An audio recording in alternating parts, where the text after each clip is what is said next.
નમસ્કાર દર્શક મિત્રો, કચ્છ સમાચાર ન્યૂઝ ચેનલમાં આપનું સ્વાગત છે। તો હવે ચાલો જોઈએ આજના મુખ્ય સમાચાર વિસ્તારથી। કચ્છના ભુજ શહેરમાં આયોજિત હનુમંત ચરિત્ર યુવા કથાના છેલ્લા એટલે કે પૂર્ણાહુતિના દિવસે ભક્તિ અને આસ્થાનો અદ્ભુત માહોલ જોવા મળ્યો હતો। રાજગોર હરિશંકર દેવજી અજાણી ફાઉન્ડેશન તથા કાનજી મૂળજી રાબડિયા પરિવારના આયોજન હેઠળ યોજાયેલી આ કથામાં ખૂબ મોટી સંખ્યામાં શ્રોતાઓ ઉપસ્થિત રહ્યા હતા। સ્વામીજી દ્વારા રજૂ કરવામાં આવેલા પ્રેરણાદાયક દ્રષ્ટાંતોને શ્રોતાઓએ તાળીઓના ગડગડાટ સાથે વધાવી લીધા હતા।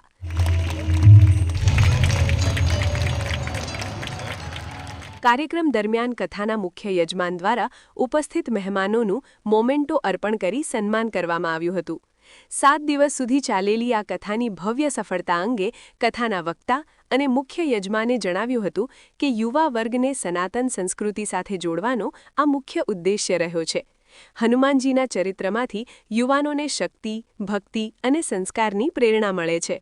હનુમાન ચરિત્ર યુવા કથાનો આજે છેલ્લો દિવસ, હજારો લોકો અહીંયા લાભ લીધો। અમે દાદાના ચરણોમાં એવી પ્રાર્થના કરીએ છીએ કે હનુમાનજી મહારાજ આ બધાને કાયમ સ્વસ્થ રાખજો, વ્યસ્ત રાખજો, મસ્ત રાખજો, જબરજસ્ત રાખજો અને ક્યારેય પણ કોઈને પણ કાંઈ ઉપાધિ આવે તો સાળંગપુર વાળા દાદાને ત્યાં પધારજો, પ્રાર્થના કરજો, એટલે હનુમાનજી મહારાજ બધું જ સારું કરશે।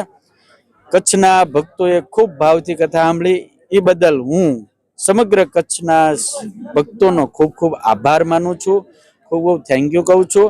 અને યજમાન જે પરિવાર છે, અજાણી પરિવાર ને રાબડિયા પરિવાર, એમનો પણ હું ખૂબ ખૂબ આભાર માનું છું। જય સ્વામિનારાયણ। યુવાનોને તો આમાંથી એટલું બધું પ્રેરણા લેવાના જ, હનુમાનજીનું આખું ચરિત્ર જ યુવાનો માટે છે, કારણ કે હનુમાનજી ઉત્સાહી છે, ઉમંગી છે અને હનુમાનજી મહારાજ કોઈ દાડો કાંઈ પાછા પડ્યા નથી, કોઈ દાડો નેગેટિવ એમને વિચાર્યું નથી। એટલે હનુમાનજી મહારાજના જીવનમાંથી યુવાનોમાં ઓલવેઝ પોઝિટિવ રહેવું અને ધરતીની સાથે જોડાયેલું રહેવું, નિર્મળ અને નિર્માની રહેવું, એવી અમે દાદાના ચરણમાં પ્રાર્થના કરીને એમાંથી યુવાનોને આ પ્રેરણા લેવાની।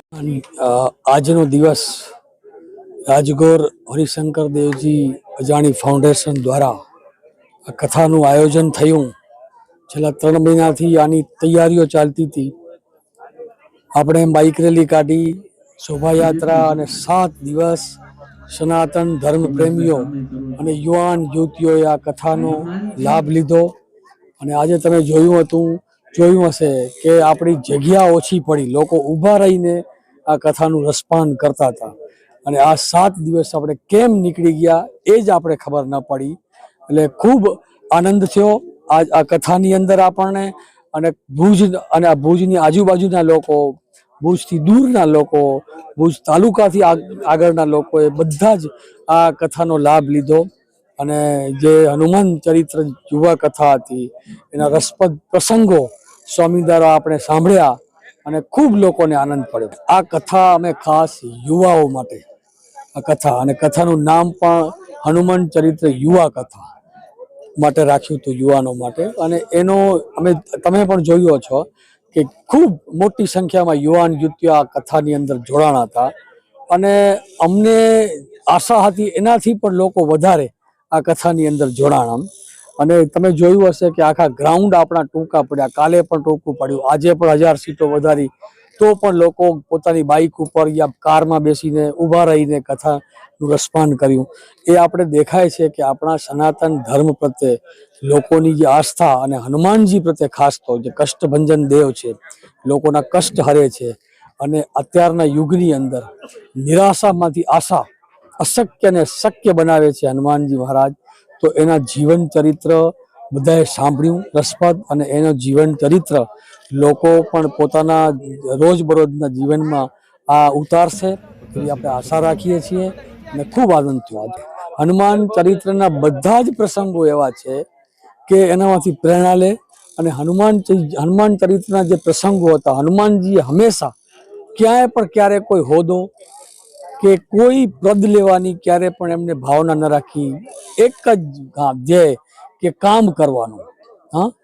લોકોને કઈ રીતે આપણે, તમે જોયું હશે કે હનુમાન ચરિત્રમાં આપણે સાંભળ્યું કે જે અશક્ય છે એ શક્ય બનાવવાનું। તો આજના યુવાનો જે નિરાશા હોય છે, તો આ હનુમાન ચરિત્ર કથા સાંભળ્યા પછી યુવાનોમાં એક જુસ્સો અને જે નિરાશા છે એનામાંથી આશાવાદ ઉત્પન્ન થશે આ કથામાંથી. રાજગોર હરિશંકર દેવજી અજાણી ફાઉન્ડેશન છે એ લગભગ 2015માં રજીસ્ટ્રેશન થયું છે અને ત્યારથી આપણે એ રજીસ્ટ્રેશન થયું ત્યારે પણ પ્રથમ કાર્ય આપણે ભાગવત સપ્તાહનું કર્યું હતું અને એના પછી પણ રાજગોર હરિશંકર દેવજી અજાણી ફાઉન્ડેશન જે કાર્ય કરે છે એનું તમે ક્યાં ફોટો કે ક્યાં વિડીયો કે ક્યાં અત્યાર સુધી અમારો કોઈ પેપરમાં, કેમકે હરિશંકર દેવજી અજાણીએ અમને કહી ગયા છે અને એ પણ પોતાના જીવનમાં કોઈ પણ જગ્યાએ નામ નહીં લખાવવાનું, ગુપ્ત દાન કરવાનો. અને એ જ રીતે આજે હરિશંકર દેવજી અજાણી પરિવાર લોકોને રાશન કીટો, જે સક્ષમ નથી લોકો, જે લોકોને ટ્યુશનની જરૂર હોય, ખરેખર જે સમજી લો કે 90% ઉપર લઈ આવતા હોય તો એવા લોકોને અમે ટ્યુશન ફીસ આપીએ છીએ, એને ચોપડા આપીએ છીએ. મેડિકલ જ્યાં મેડિકલની અમને એમ થાય કે ના આને યોગ્ય જરૂર છે તો મા કાર્ડ કે એ કાર્ડની અંદર જ્યાં સુધી હોસ્પિટલમાં લોકો હોય છે ત્યાં સુધી એમને મળે છે, પણ પછી બારે જ્યારે આવે છે ત્યારે મેડિસિન નથી મળતી. તો અમને એમ લાગે કે ના આ યોગ્ય વ્યક્તિ છે અને એની આર્થિક પરિસ્થિતિ ખરાબ છે તો એની મેડિસિન પણ રાજગોર હરિશંકર દેવજી અજાણી ફાઉન્ડેશન આપે છે. એટલે એ પ્રવૃત્તિ તો કરી જ છે રાજગોર હરિશંકર દેવજી અજાણી ફાઉન્ડેશન. અને હવે આ કથા સાંભળ્યા પછી એમ થાય છે કે આનાથી પણ અમે વિશેષ કરશું.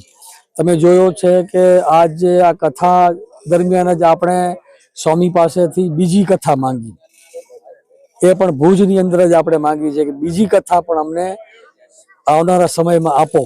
એટલે એમણે 12 મહિના પછી એમના ગુરુજીએ કીધું કે નહીં, ભુજવાસીઓને એક કથા તમે આપજો 12 મહિના પછી. અને સ્વામીજીએ પણ સ્વીકાર્યું ને આપણે કથા આપી, લોકોએ પણ એ કથાને વધાવી. તો 12 મહિના પછી આપણે ફરી એક ભવ્યથી ભવ્ય આ કથા ભુજની અંદર થશે. અજાણી પરિવાર અને કાનજી મુરજી રાબરિયા પરિવાર દ્વારા આ ભવ્ય કથાનું આયોજન કરવામાં આવ્યું હતું. એ કથામાં હજારોની સંખ્યામાં લોકો આવ્યા હતા. જેમ કે તમે અગર વાત કરો હનુમાન જન્મોત્સવની, તો આપણે 5100 કિલો ચોકલેટનો થાર ધરાયો હતો ભગવાનને, પછી ભક્તોમાં બાંટવામાં આવી હતી. એના પછીથી તો આપણે તમે કહી શકો કે રોજ આપણે 1500 ખુરશીઓ વધારતા આવતા હતા તો બી ગ્રાઉન્ડ ટૂંકો પડતો હતો. અને છેલ્લા 3 દિવસમાં તો પરિસ્થિતિ એ હતી કે માણસો બારે પોતાની ગાડીને 2 વ્હીલરમાં બેસીને કથા સાંભળતા હતા. ને એના પછીનો જે આપણો ઉત્સવ હતો એ હતો આપણે ફલોત્સવ, જેનામાં આપણે 11000 કિલોથી વધારે ફળોનો અન્નકૂટ ભગવાનને ધરાવ્યો હતો. એની પ્રસાદી લાસ્ટ દિવસે આપણે બધા ભક્તજનોને આપી છે. આ હતા આજના મુખ્ય સમાચાર. તાજા સમાચાર સાથે ફરી મળશું. જોતા રહો કચ્છ.